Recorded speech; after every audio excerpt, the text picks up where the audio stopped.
নমস্কার বন্ধুরা, নিবেদিতাস ক্রিয়েটিভিটিতে তোমাদের সবাইকে অনেক স্বাগত, অনেক ভালোবাসা জানিয়ে নতুন একটা ব্লগের সাথে চলে এসেছি। গুড মর্নিং সবাইকে। সকাল সকাল আজ কচুরি ঘুগনি খেলাম, ওকে আনতে বলেছিলাম, অনেক দিন পরেই খেলাম। তো আজকে ওই আমার মশারি বিছানা সব গুছিয়ে দেয়, তো আজকে ও গোছায়নি, আমি সমস্তটা করে নিচ্ছি। চলো দেখতে থাকো, আশা করছি খুব ভালো লাগবে তোমাদের।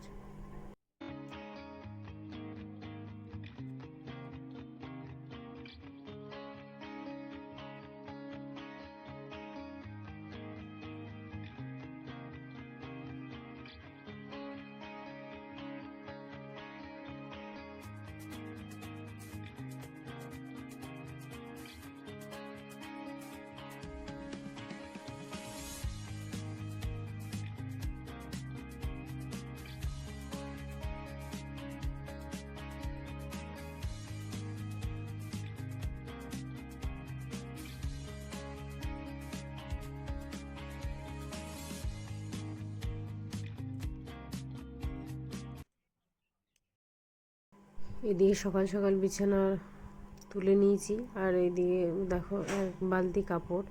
তো কাপড়টা আমি কালকে রাত্রে মেশিন চালাতে ভুলে গেছি, তো হাতেই কেচে নিলাম, আর মেশিনটা সকাল সকাল চালালাম না, তো হাতেই কেচে নিয়েছি। আর বেশি ছিল না, কিছুটা ছিল, আর ভাবলাম হাতেই কেচে নিই। তো স্নান যখন করব তার আগে কেচে নেবো ভেবেছিলাম, কিন্তু তার আগেই কেচে নিলাম। তো ঠিক আছে, চলো, একদিন দুদিন হাতে কাচলে কোনো অসুবিধা হয় না। তো এদিকে সমস্ত কাপড় মেলে নিচ্ছে, আর রোদের তাপ খুব প্রচণ্ড, তাড়াতাড়ি শুকিয়েও যাচ্ছে। তো গ্রীষ্মকালে রোদ বুঝতেই পারছো তোমরা। তো এই শীতকাল পেরিয়ে গ্রীষ্মকালটা, তোমাদের গ্রীষ্মকাল না শীতকাল ভালো লাগে অবশ্যই কমেন্টে জানিও। আমার সেরকম কোনো ইয়ে নেই যে সব কালের মধ্যেই তো আমাদের অ্যাডজাস্ট করে থাকতে হবে, তাই সব কালই ভালো, আমার এটাই মনে হয়। শীতকালের মতন শীতকালে থাকতে হবে, গ্রীষ্মকালের মতন করে থাকতে হবে। সমস্ত কালই 6টা ঋতুর মতন করে আমাদের মানিয়ে নিতে হবে। তো চলো, কাপড়গুলো তো মেলে নিলাম, এবার আস্তে আস্তে রান্নার দিকে যাব। এদিকে সমস্ত বারগুলো পরিষ্কার করে ঝাড় দিয়ে দিয়েছি।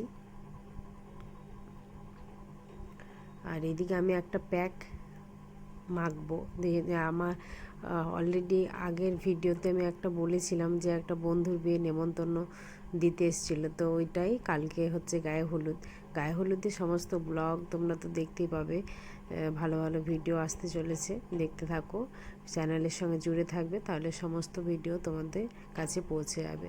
আর এদিকে আমি একটা প্যাক বানিয়ে নিয়েছি, যেহেতু বিয়েবাড়ি সেহেতু তো একটু মুখের পরিচর্যাও করতে হবে। তো এই প্যাকটা বানালাম, একটু কফি দিলাম, একটু চিনি গুঁড়োও দিতে পারো, গোটা চিনিও দিতে পারো। এই দিয়ে আমি একটু আলুর রস দিলাম। আলুর রস এটা তোমরা একটু ছেঁচে নিতে পারো, বা কোনো মিক্সিতেও একটু পেস্ট করে নিতে পারো। তারপর কিন্তু অত ছোট্ট বেশি বড় তো দেবে না, একটু ছোট হাতে একটু থেতু করে নিতে পারো, বা একটু ছেঁচে নিতে পারো। আর এদিকে একটু নারকেল তেলও দিয়ে দিয়েছি। নারকেল তেলটা আমাদের ত্বককে খুব স্মুথ করতে সাহায্য করে। আর এদিকে ভিটামিন ই ক্যাপসুলটা একটা দিতে হবে। আর তোমরা এখানে গ্লিসারিন মিক্স করতে পারো, তো আমি গ্লিসারিনটা যেহেতু আমার শ্যুট করে না, তাই গ্লিসারিন আমি ইউজ করি না। তো এটা দিলাম, একটা দিলেই হবে। ব্যাস, এবার এটাকে একটু নাড়াচাড়া করে নিয়ে, যাতে চিনিটা একটু গলে যায়, একদম সেরকমভাবে নাড়াচাড়া করবে। কিছুক্ষণ পর এটা মাখবে, অবশ্যই রাত্রে মাখবে, দিনে নয়। আর এদিকে ভাত ফুটছে আমার, এই যে 5-7 মিনিট একটু মেখে রাখতে হবে, তারপর 5-7 মিনিট পর এটাকে ধুয়ে নেবে। বেশি করে কালো স্পটগুলোতে, আমার যেহেতু চোখে কালো স্পট, তার জন্যই লাগাচ্ছি। হ্যালো বন্ধুরা, সকাল সকাল তো দেখালাম সব কাজ বাজ সমস্ত কিছু কমপ্লিট দিয়ে। আর এখানে আজ সকালে তো কচুরি খেলাম, একটু অনেক দিন পরই খেলাম। তো এবার রান্নায় এখন প্রায় 1:15 ঘড়ি কাটায় বাজছে, তোমরা দেখতে পাবে না, দূরে আছি ওর জন্য। তো 1:15 বাজছে ঘড়ি কাটায়। আর একটু পোস্ত করছি, আর এখানে আমি একটু জল খাবো, তো জল আমি খাবো না, একটা মাজা আছে, তো মাজাটা এখন খাবো।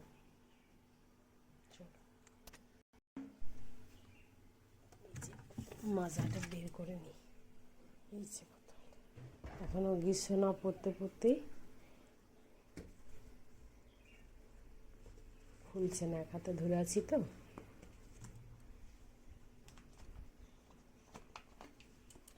একটু মাজাটা খাই, তারপর এদিকে হচ্ছে, চলো একবার দেখাই। এদিকে ডাল সেদ্ধ মাখা হয়ে গেছে, একটু পেঁয়াজ, কাঁচা লঙ্কা, সরষের তেল দিয়ে মেখেছি, আর এই পোস্তটা বেটে রেখেছি। এই যে আমি পোস্ত করছি, এখানে লাইটটা পড়ছে বলে একটু কালারটা সবুজ সবুজ আসছে, তো এইখানে পোস্ত হচ্ছে। আর কিছু করবো না, ডিম সেদ্ধ করবো, ব্যাস। এরপর আমার পাশে বাড়ি বৌদি এখানে দই বেগুন দিয়ে গেছিলো আর নিম পাতা। তো বন্ধুরা, ভিডিওটা কেমন লাগলো অবশ্যই জানিও, আর ভালো লাগলে অবশ্যই লাইক, কমেন্ট, শেয়ার আর সাবস্ক্রাইবটা করতে কিন্তু ভুলো না। ধন্যবাদ সবাইকে, টাটা। এবার আসছি অন্য কোনো ভিডিও নিয়ে, আর কালকে ভিডিওগুলো অবশ্যই দেখতে থাকো। গায়ে হলুদের ভিডিও, বিয়ের ব্লগগুলো আসতে চলেছে, অবশ্যই ভালো লাগবে আশা করছি। ধন্যবাদ, টাটা।